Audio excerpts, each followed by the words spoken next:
여러분 안녕하세요. 반갑습니다. 오늘도 주님의 은혜와 사랑이 넘치는 복되고 귀한 예배가 되어지기를 간절히 바랍니다.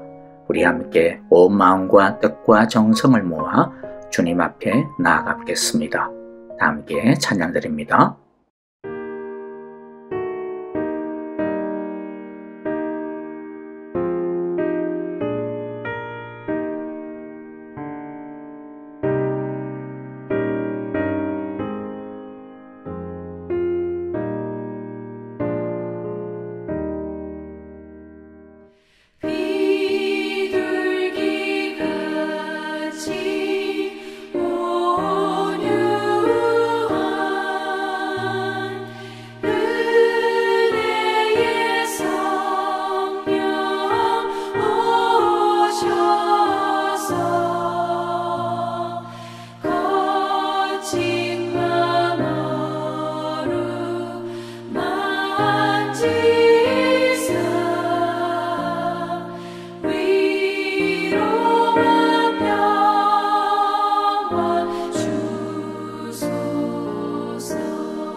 오늘의 말씀을 같이 읽겠습니다. 누가복음 19장 41절부터 48절 말씀입니다.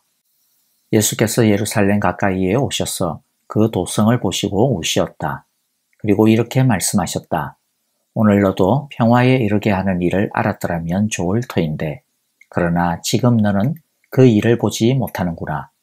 그날들이 너에게 닥치리니 너희의 원수들이 토성을 쌓고 너를 에워싸고 너를 사면에서 죄어들어서 너와 내 안에 있는 내 자녀들을 짓밟고 내 안에 돌 한 개도 다른 돌 위에 얹혀 있지 못하게 할 것이다. 이것은 하나님께서 너를 찾아오신 때를 내가 알지 못했기 때문이다. 예수께서 성전에 들어가셔서 장사하는 사람들을 내쫓으시며 그들에게 말씀하셨다. 성경에 기록하기를 내 집은 기도하는 집이 될 것이다 하였다. 그런데 너희는 그것을 강도들의 소굴로 만들어버렸다. 예수께서 날마다 성전에서 가르치셨다. 대제사장들과 율법학자들과 백성의 우두머리들이 예수를 없애버리려고 꾀하고 있었으나 어찌해야 할지 방도를 알지 못하였다. 백성이 모두 그의 말씀을 열심히 듣고 있었기 때문이다. 아멘. 예수님이 예루살렘 성을 가까이서 보시고 눈물을 흘리십니다. 예수님이 우시는 이유는 예루살렘이 평화에 관한 일을 모르고 있었기 때문입니다. 평화에 관한 일이란 예수님을 통해 이루어지는 구원을 의미합니다. 예루살렘이라는 이름에는 평화, 샬롬이라는 뜻이 담겨져 있습니다. 하지만 평화의 성 예루살렘은 평화의 왕으로 오신 하나님의 아들 예수님을 알아보지 못합니다. 아니, 알면서도 아기 예수님을 죽이기 위해 베들레헴의 2살 미만의 아기들을 학살하였던 예전의 헤로드 왕처럼 유대의 지도자들은 예수님을 인정하려고 하지 않았고 어떻게 해서든 잡아 죽일 음모를 꾸미기에 급급했습니다. 예루살렘이라는 표현은 단순히 예루살렘 도시만을 뜻하는 말은 아니고요. 이스라엘 전체를 뜻하는 말입니다. 그러니까 예수님의 이 탄식은 하나님의 백성된 이스라엘 전체를 향한 탄식이라 할 수 있을 것입니다. 그런데 사실 이들은 하나님의 구원, 하나님의 샬롬에 대해 관심이 없는 것이 결코 아니었습니다. 얼마나 갈망했는지 모릅니다. 이들은 메시아를 너무나 기다리고 있었습니다. 이들은 하나님께서 메시아를 보내어 무너진 다윗의 장막을, 다윗의 왕국을 다시 재건해 주실 것을 애타게 기다렸습니다. 그래서 예언자들을 통해 말씀하신 것을 따라서, 즉 이스라엘이 예전에 아시리아와 바벨론에 의해 멸망당한 것은 자신들이 율법을 제대로 지키지 않았기 때문에 하나님이 심판하신 것이라고 하는 그 말씀을 따라 우리는 우리 선조들처럼 그렇게 살지 말자. 우리는 율법을 제대로 지켜서 하나님이 우리를 회복하시도록 하자 라고 하며 열심을 내었습니다. 그래서 우리 온 이스라엘이 온전히 안식일을 지키고 제대로 율법을 지키면 하나님께서 그때 여호와의 날을 임하게 해주실 것이다. 메시아를 보내주실 것이다. 이렇게 하면 우리를 회복해 주실 것이다 라고 믿었습니다. 그리고 율법을 제대로 지켜보겠다라고 어떻게 하면 율법을 틀리지 않고 꼼꼼하게 제대로 지킬 수 있을까 하여 율법에 대한 구체적인 세부 규정들을 세세하게 정하는 정성을 쌓았습니다. 이런 세부 규정이 예수님께서 아주 호되게 비판하였던 장로의 유전, 전승이라는 바로 그것입니다. 예수님께서 이렇게 호되게 비판하였던 이유는 이들이 율법의 진정한 의미와 정신은 빠뜨린 채 지켜야만 한다라고 하는 의무만 남아버려 형식주의와 의식주의에 빠져버린 것이 문제였기 때문입니다. 그래서 예수님이 호되게 비판하신 것입니다. 하지만 이것을 만들었던 그들의 처음의 마음은 율법을 조금이라도 확실하게 지키기를 위한 간절함 때문이었습니다. 그렇게 함으로써 메시아의 오심을 준비하자, 빨리 오시게 하자 라고 하는 것이 그들의 갈망이었던 것이죠. 그리고 그들은 결코 율법과 예언서에 대해 무지한 사람들이 아니었습니다. 지식적으로는 꽤나 정통했습니다. 그러나 그들의 많은 지식이 하나님의 평화를 제대로 알고 받아들이는 데 있어서는 별 도움이 되질 못했습니다. 왜 그랬을까요? 첫째는 너무 세속적이었기 때문입니다. 그들은 하나님의 평화를 이 땅에서의 평화로 이해했습니다. 로마로부터 해방하고 로마 대신에 로마처럼 세계 중심이 되는 것을 평화다, 구원이라고 생각했습니다. 그런 평화를 원했던 것이죠. 오늘날 어떤 크리스찬들도 이 세상에서의 성공을 구원이다, 복음이라고 이해하는 것과 같은 것입니다. 그러나 하나님의 평화와 구원은 하나님과의 평화를 뜻합니다.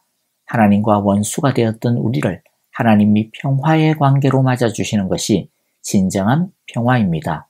다른 말로 하면 하나님을 알고 하나님을 소유하는 것 자체가 하나님의 평화의 정수인 것입니다. 우리는 유대인들처럼 세상의 평화를 하나님의 평화라고 착각하는 어리석음과 안타까운 일이 없어야 할 것입니다. 둘째, 이들은 너무 이기적이었기 때문에 하나님을 아는 지식이 많아도 하나님과의 평화에 다다를 수가 없었습니다. 하나님이 이스라엘에게 하나님의 말씀을 다른 민족들보다 먼저 주신 이유는 명백했습니다. 이들이 본보기가 되기를 원했기 때문입니다. 사람들의 모델이 되기를 원했습니다. 하나님은 그래서 이스라엘을 온 세상을 위한 자신의 제사장 나라라고 불렀습니다. 복의 통로로 불렀습니다.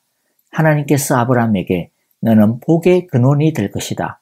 너를 축복하는 사람에게 내가 복을 베풀고 너를 저주하는 사람에게는 내가 저주를 내릴 것이다. 땅에 사는 모든 민족이 너로 말미암아 복을 받을 것이다 라고 하신 진짜 이유는 이스라엘 자기가 중심이 되라고 하는 뜻이 아니었습니다. 이스라엘 너가 어떻게 하느냐에 따라 다른 사람들이 복을 받을 수도 있고 저주도 받을 수도 있으니까 똑바로 단디 정신을 차리고 제대로 잘해야 한다라고 하는 의미였습니다. 그런데 이스라엘은 우리가 중심이구나. 우리가 복의 근원이구나. 우리만 복받는 민족이구나.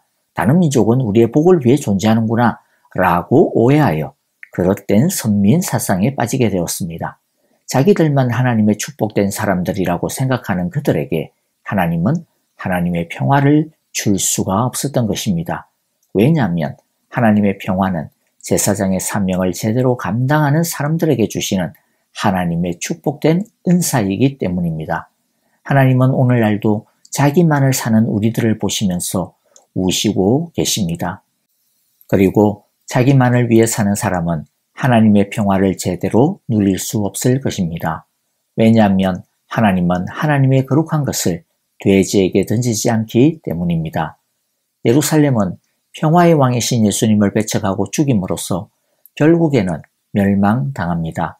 실제로 주 70년 로마 장군 티투스는 예루살렘을 철저히 파괴하고 사람들을 학살합니다. 평화의 왕이신 예수님을 배척한 결과는 돌 하나도 돌 위에 남지 아니하는 철저한 멸망이었습니다. 이것은 바로 예수님을 배척하고 예수님을 거부한 자들이 마지막에 당할 심판을 보여주는 장면이라고 할 수 있을 것입니다. 예루살렘을 보고 우시는 예수님을 통해 우리는 깊이 생각해 보아야 될 것들이 있는 것 같습니다. 첫째, 예수님은 지금도 거짓된 평화를 추구하고 갈망하고 집착하는 미련한 당신들의 사람들을 보시면서 울고 계신다라고 하는 것입니다. 혹시라도 예수님이 지금 나의 모습을 보면서 단식하고 계실까요? 아니면 웃고 계실까요? 예수님께서 나의 어떤 모습을 보면서 단식하실 것이라고 생각하십니까? 오늘 이 시간 우리 안에 있는 예수님을 단식하게 할 만한 것들을 잘 버리는 기회의 시간이 될 수 있기를 간절히 기도하고 바랍니다. 둘째, 우리도 예수님과 같은 단식하는 마음을 가지기를 원합니다. 하나님의 평화를 모른 채 한 줌도 안 되는 이 세상의 평화에 얽매여 살고 있는 영혼을 보며 예수님처럼 우는 심정을 가져야겠습니다. 거짓된 평화를 추구하고 멸망을 향하여 달려가고 있는 나의 사랑하는 사람들을 보면서도 먼 산 불구경하듯이 멀뚱멀뚱 바라보고만 있는 것은 아닙니까? 우리의 무감각한 마음을 찢기를 바랍니다. 진정한 평화를 알지 못하는 그들을 안타깝게 여기는 마음을 갖게 해달라고 기도하기를 원합니다. 주님처럼 탄식하는 긍휼의 마음을 갖게 해달라고 우리 모두 기도하는 이 시간 되기를 간절히 바랍니다. 셋째, 평화가 깨어져 가고 있는 이 세상을 바라보며 우리도 예수님처럼 울며 기도할 수 있기를 바랍니다. 특별히 우크라이나 전쟁을 바라보며 속히 그 땅의 전쟁이 그치고 평화가 기적처럼 깃들도록 우리 함께 주님처럼 울며 기도합시다. 그리고 함께 돕는 일에 마음과 힘을 십시일반 보탤 수 있기를 간절히 바랍니다. 예수님은 예루살렘으로 들어가십니다. 문제의 한복판으로 들어선 것입니다. 예수님은 언제나 우리의 문제의 한복판에 주인공이 되셔서 문제의 해결자가 되시는 분이십니다. 성전들은 곧 있을 유월절을 준비하느라 북새통을 이루고 있었습니다. 유월절에 잡을 양들을 사고 파는 자들로 시끌벅적했습니다. 그것은 유월절을 위한 긴유한 일이었습니다. 그러나 당시 제사장들은 하나님의 일을 자신들의 부를 축적하는 도구로 바꾸어 놓고 말았습니다. 그래서 성전은 온갖 부패의 온상이 되어 있었습니다. 이에 예수님은 성전에서 장사하는 사람들을 내쫓으시며 내 집은 기도하는 집이 될 것이다 하였다. 그런데 너희는 그것을 강도들의 소굴로 만들어버렸다라고 책망하십니다. 예수님은 성전에서 날마다 말씀을 가르치심으로 몸소 참된 성전의 모습을 보여주셨습니다. 예수님의 이 모습은 예루살렘이 잃어버리고 있었던 하나님의 평화가 무엇인지를 보여주며 하나님의 평화가 어떤 것이 어떻게 이루어지는지에 대하여 보여주는 행동이었습니다. 당시 예루살렘은 제사로 가득했습니다. 하지만 참된 예배는 없었습니다. 진짜 예배는 웅장한 건물에 있는 것도 아니고 수십만 마리가 되는 엄청난 규모의 재물에 있는 것도 아니고 넘쳐나는 헌금에 있는 것도 아니며 밀려 들어오는 인파에 있는 것도 아닙니다. 진정한 예배는 하나님만 바라는 진실된 마음에 있습니다. 이것이 내 집은 기도하는 집이다라는 주님의 말씀의 뜻입니다. 오직 하나님만 갈망한다라는 것입니다. 또 진정한 예배는 오직 하나님의 말씀을 사모하고 그 말씀에 헌신하는 것에 있습니다. 이것이 예수님께서 날마다 성전에서 가르치신 그 모습의 의미입니다. 그리고 예수님은 성전의 이슈 메이커가 되심으로써 성전의 진짜 주인공이 누구인지를 보여주고자 하셨습니다. 진짜 성전의 주인공은 바로 예수님입니다. 웅장한 건물로서의 헤롯 성전은 그림자에 불과할 뿐입니다. 참된 성전은 예수님입니다. 참된 하나님의 평화는 어디에 있을까요? 건물이나 사람이나 이벤트나 돈의 헌금의 풍성함에 있지 않습니다. 참된 하나님의 평화와 구원은 예수님 안에 있습니다. 예수님 안에서 우리는 하나님께 나아가는 진정한 기도의 집이 될 수 있습니다. 예수님 안에서 우리는 진리로 하나님의 참 평화를 비로소 발견할 수 있게 됩니다. 말씀을 정리하겠습니다. 예수님은 자신을 거부하고 결국에는 하나님의 평화 대신 하나님의 심판으로 멸망하게 될 예루살렘을 바라보며 안타까워하며 우십니다. 예수님은 지금도 이기적이고 거짓된 평화에 쏟고 있는 우리와 이 땅을 보며 탄식하고 계십니다. 오직 예수님만이 우리를 하나님 안에 있는 평화로 이끄실 수 있습니다. 오직 예수님만이 우리에게 참 평화의 빛을 비추어 주십니다.